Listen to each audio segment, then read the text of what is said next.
Bien, examinons les premiers 3 versets du chapitre 1er que nous avons à peine lu, où il est écrit: Au commencement était la parole, et la parole était avec Dieu, et la parole était Dieu. Elle était au commencement avec Dieu. Toutes choses ont été faites par elle, et rien de ce qui a été fait n'a été fait sans elle. Ici, nous est présenté la parole, et il nous est donné l'identité de cette parole. Au commencement était la parole. Et ici, lorsque nous avons ce terme commencement, cela ne signifie pas en soi un début, mais plutôt il doit être vu comme avant toute chose. Avant toute chose. Donc, ce qui a été la cause de tout ce qui l'a suivi.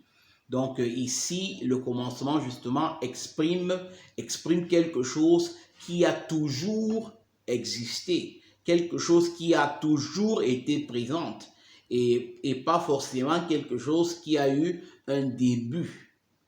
Donc, voilà pourquoi, justement, en continuant la lecture, on nous dit que cette parole était avec Dieu. Et non seulement cette parole était avec Dieu, cette parole était Dieu.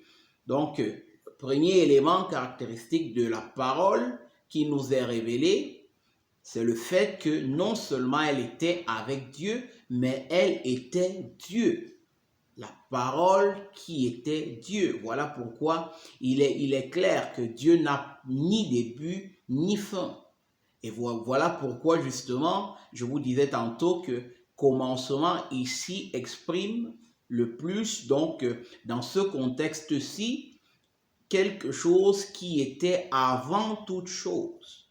Quelque chose qui a été la cause justement de tout ce qui l'a suivi.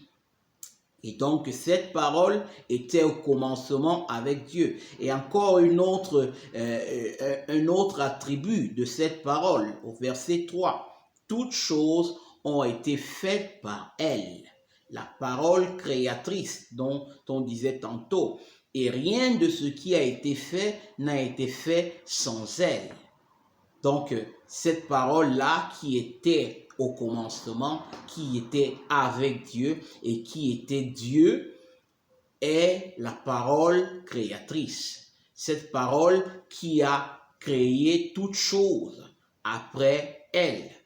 Donc, tout ce qui est venu à l'existence, tout ce qui peut être marqué par un début, a été créé par la parole qui n'a ni début ni fin.